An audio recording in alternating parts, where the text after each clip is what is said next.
আসসালামু আলাইকুম ওয়া রাহমাতুল্লাহি ওয়া বারাকাতুহু। প্রিয় ভিউয়ার্স, আশা করি সবাই ভালো আছেন। আজকে যে বিষয়টি নিয়ে আলোচনা করব সেই বিষয়টি হচ্ছে যে সকল জমির মালিকদের নামে বিডিএস জরিপটি হবে না, অর্থাৎ বাংলাদেশ ডিজিটাল সার্ভে হবে না। কি কারণে হবে না আর কোন কোন মালিকের নামে বিডিএস জরিপটি হবে না, এই বিষয়টি নিয়ে বিস্তারিতভাবে আলোচনা করব। তাই ভিডিওটি না টেনে সম্পূর্ণ ভিডিওটি দেখার জন্য অনুরোধ রইল। ভিডিওটি দেখার পরে যদি ভালো লাগে, মন চায়, লাইক কমেন্টস করবেন, শেয়ার করবেন, আর পাশে থাকা বেল বাটনটি অন করে দিয়ে আমাদের সাথেই থাকুন। প্রিয় ভিউয়ার্স, কোন কোন জমির মালিকের নামে বিডিএস জরিপটি হবে না?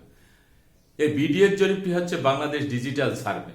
আমরা জানি যে সেই ভারত উপমহাদেশ সিএস খতিয়ান শুরু হয়েছে, সেই সিএস খতিয়ান থেকে পাকিস্তান পিরিয়ডে এসে এসএ খতিয়ান হয়েছে, তারপরে আরএস খতিয়ান হয়েছে, বিআরএস খতিয়ান হয়েছে। বর্তমানে চলমান রয়েছে বিডিএস জরিপ, বাংলাদেশ ডিজিটাল সার্ভে। আগে যে খতিয়ানগুলি হয়েছিল সেই খতিয়ানগুলি অ্যানালগ পদ্ধতিতে হয়েছে, সেটি হচ্ছে হাতে কলমে গজ ফিতা দিয়ে চেন দিয়ে মেপে মেপে তারপরে করা হয়েছে। আর এখন যে ডিজিটাল সার্ভেটি হচ্ছে বিডিএস জরিপ, সেই ডিজিটাল সার্ভেটি হচ্ছে ড্রোনের মাধ্যমে, বিমানের মাধ্যমে, যে কোনো মাধ্যমে এটি হচ্ছে। এই বিডিএস জরিপটির জন্য অনেকেই কিন্তু আশা আকাঙ্ক্ষা নিয়ে বসে আছে। তাদের যে কাঙ্ক্ষিত যে জরিপ, এই জরিপের মাধ্যমে অনেকেই তাদের সম্পত্তি ফিরে পাবেন, আবার অনেকেই কিন্তু সম্পত্তি হারাবেন এই বিডিএস জরিপের মাধ্যমে। এখন যাদের নামে বিডিএস জরিপটি হবে না, তারা কি সম্পত্তি হারিয়ে ফেলবেন? এমন বিষয় না।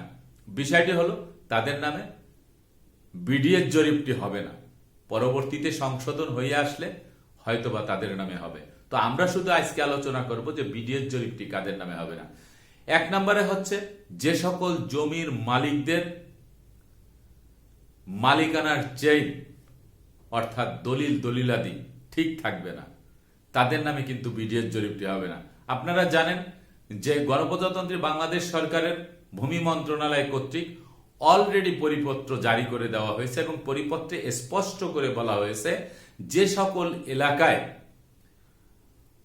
বিডিএস জরিপটি হবে সেই সকল এলাকায় কিন্তু প্রচারণা করার কথা বলা হয়েছে, মাইকিং করা কথা বলা হয়েছে, লিফলেট বিতরণের কথা বলা হয়েছে, যাতে করে এলাকার প্রত্যেকটি মানুষ ক্ষতিগ্রস্ত না, কেউ যেন ক্ষতিগ্রস্ত না হয়। এবং যারা জরিপকারক তাদেরকে স্টার্নিং ভাবে বলা হয়েছে যে জনসাধারণ কোনোভাবেই যেন ক্ষতিগ্রস্ত না হয়, আর সরকারি সম্পত্তি যেন কোনো ব্যক্তির নামে বিডিএস জরিপ না হয়, আর জনগণের জমি যেন সরকারের নামে বিডিএস জরিপটি না হয়। এই কারণেই বলা হয়েছে যে যাদের জমির মালিকানার সকল ডকুমেন্টস, দলিল দলিলাদির চেইন অর্থাৎ ধারাবাহিকতা ঠিক থাকবে না, তাদের নামে বিডিএস জরিপটি হবে না। এখানে কিন্তু ভাগ ভাগ হয়ে যাবে। সরকারি সম্পত্তি সরকারের কাছে চলে যাবে, জনগণের সম্পত্তি জনগণের কাছে চলে যাবে। যেই সকল সম্পত্তি নিয়ে বিজ্ঞ আদালতে মামলা চলমান থাকবে সেটি পরে হবে। দুই নাম্বার হচ্ছে কেউ যদি খাস সম্পত্তি ভোগ দখল করে বসে থাকেন বা সেই সম্পত্তি নিজের নামে রেকর্ডও করে নিয়ে থাকেন আঘাত করে, সেই সকল সম্পত্তি বিডিএস জরিপে কিন্তু ঢুকবে না, সেই সকল সম্পত্তি ছেড়ে দিতে হবে, এটি 100%। তারপরে হচ্ছে জাল জালিয়াতি করে যদি কেউ সম্পত্তি ক্রয় করে থাকেন এবং সেই সম্পত্তি এখনো পর্যন্ত নাম জারি করতে পারেন নাই, সেই সকল ব্যক্তিরা কিন্তু বিডিএস জরিপ থেকে ছিটকে পড়বেন।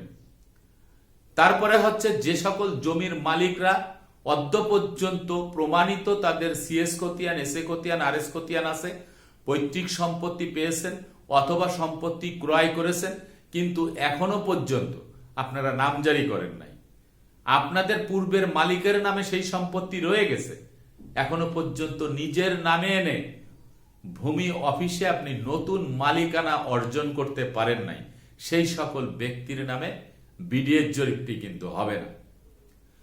তারপরে হচ্ছে দেবোত্তর সম্পত্তি, যেই সকল সম্পত্তি দান করা হয়েছে কোনো মন্দিরে, কোনো গির্জায়, কোনো মঠ, কোনো উপাসনালয়, কোনো শ্মশানে, হিন্দু সম্প্রদায়ের জমি বা সনাতন ধর্মের জমি কোনো ব্যক্তি দান করেছে, সেই সম্পত্তি এই বিডিএস জরিপের মাধ্যমে সেই সকল ধর্মীয় প্রতিষ্ঠানে কিন্তু চলে যাবে কাগজপত্র দেখে, তাদের সেই ধর্মীয় প্রতিষ্ঠানে যে দান করা হয়েছিল তাদের নামে বিডিএর জরিপটি হয়ে যাবে।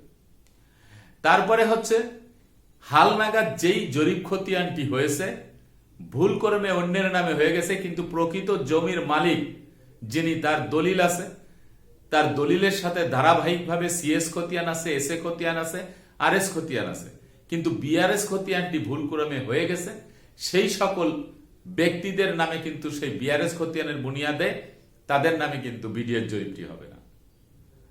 তারপর হচ্ছে যেই সকল জমি নিয়ে বিজ্ঞ আদালতে মামলা চলমান, সেই সকল সম্পত্তি কিন্তু বিডিএর জরিপ কিন্তু হবে না। কোন পক্ষের নামে হবে?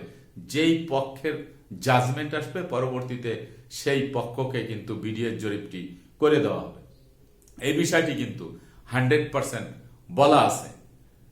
আমাদের দেশে যে বিডিএর জরিপটি হচ্ছে, এই বিডিএর জরিপটি চূড়ান্তভাবে করার জন্য সরকার কিন্তু আপ্রাণ চেষ্টা করতেছে, কিন্তু যে সকল ভাই বন্ধুরা আপনাদের জমির মালিকানার চেইন ঠিক নেই, ধারাবাহিকতা নেই, দলিলের সাথে বায়া দলিলটি নাই, পাচ্ছেন না, সেই বায়া দলিলটি সাব রেজিস্টার অফিস থেকে সার্চিং দিয়ে আপনারা উত্তোলন করে নেন।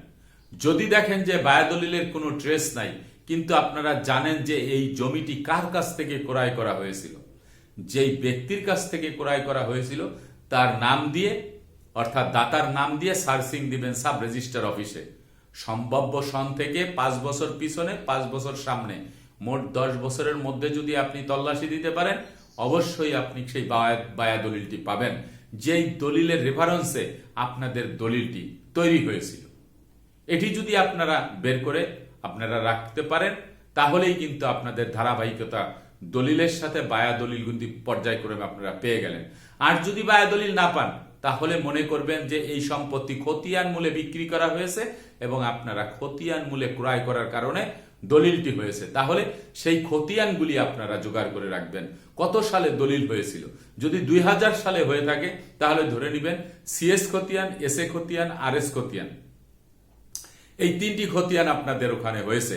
যদি 3টি খতিয়ান না হয়ে যদি 2টি হয়ে থাকে, সিএস খতিয়ান, এসএ খতিয়ান, আপনার এলাকায় আরএস খতিয়ান হয় নাই, বিআরএস খতিয়ানও হয় নাই, তাহলে ওই 2টি খতিয়ান দলিলের সাথে আপনারা ধারাবাহিকভাবে আপনারা চেইনটি মিলায় রাখবেন।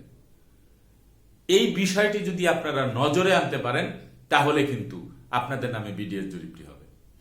আবার দেখা গেছে যে সম্পত্তির সব কাগজপত্র আছে, আপনারা ভোগ দখলে আছেন, পৈতৃক সম্পত্তি, অবিভক্ত সম্পত্তি, সবকিছু ঠিক আছে, কিন্তু সেই সম্পত্তি আপনার বাপদাদারা কখনোই নামজারি করে নাই, মিউটেশন করে নাই, বা তাদের নামে থাকলেও আপনারা এখন সম্পত্তি ভাগ ভাগ করে আপনারা বসবাস করতেছেন, আপনারা নিজেদের নামে নামজারি করেন নাই, তাহলে এই সম্পত্তি কিন্তু সেই পূর্বপুরুষের নামে ডকুমেন্টস মোতাবেক তাদের নামেই কিন্তু রয়ে গেছে মূল জোতে।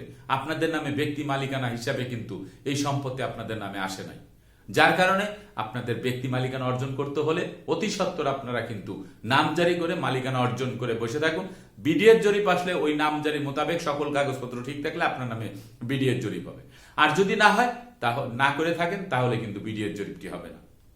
তো এই কাগজপত্রের মধ্যে যে সমস্ত ভুল ত্রুটি আছে, এইগুলি আপনারা যদি সংশোধন করে পরিপাটি করে আপনারা যদি থাকতে পারেন, অবশ্যই আপনাদের নামে বিডিএর জরিপটি হবে। আর যদি কাগজপত্রের ভিতরে কোনো যদি গাফিলতি থাকে, কোনো ভুল ত্রুটি থাকে, ঘাটতি থাকে, তাহলেও নামজারি হবে, বিডিএর জরিপটি আপনাদের নামে হবে না। নামজারি না থাকলেও আপনাদের নামে বিডিএর জরিপটি হবে না। আর অন্যের কোনো সম্পত্তি যদি তঞ্চকতা করে কেউ বিক্রি করার আপনারা ক্রয় করে থাকেন কেউ, সেই সম্পত্তি হবে না। তার মধ্যে ওর প্রতি সম্পত্তি আছে, দেবোত্তর সম্পত্তি আছে, ওয়াকফার সম্পত্তি আছে, সরকারি সংশ্লিষ্ট বিভাগের সম্পত্তি আছে, রেলওয়ের সম্পত্তি আছে, সড়ক ও জনপথের সম্পত্তি আছে, সাধারণ জনগণের সম্পত্তি আছে, একটি রেকর্ড মূল্যে মালিকানা নিয়ে বসে আছেন, এই সকল সম্পত্তি কিন্তু আপনার বিডিএর জরিপে যাবে না। এটি কিন্তু ভূমিমন্ত্রী মহোদয় বলেছেন, এবং খাস খতিয়ানের সম্পত্তি 100% বের করে নিয়ে যাবে এই বিডিএর জরিপের মাধ্যমে। আরেকটি বিষয় হচ্ছে কৃষি জমি, যেগুলি সরাসরি 60 বিঘার উপরে যেই সকল সম্পত্তি আছে, সেই সকল সম্পত্তি কিন্তু 60 বিঘা পর্যন্ত রেখে বাকি সম্পত্তি কিন্তু খাস খতিয়ানে নেওয়ার কথাও কিন্তু ভূমিমন্ত্রী মহোদয় কিছুদিন আগেও কিন্তু বলেছে। এই ব্যাপারে আমি একটি ভিডিও কিন্তু করেছি। প্রিয় ভিউয়ার্স, আশা করি যারা প্রশ্ন করেছিলেন দেশে এবং প্রবাসে বসে, আশা করি আপনারা বুঝতে পেরেছেন, সেইভাবে আপনাদের কাগজপত্র রেডি রাখবেন। আজকের মতো ভিডিওটি এখানে শেষ করছি, আগামীতে দেখা হবে অন্য কোনো ভিডিও নিয়ে। সে পর্যন্ত সবাই ভালো থাকবেন, সুস্থ থাকবেন, আর আমার জন্য দোয়া করবেন। আল্লাহ হাফেজ।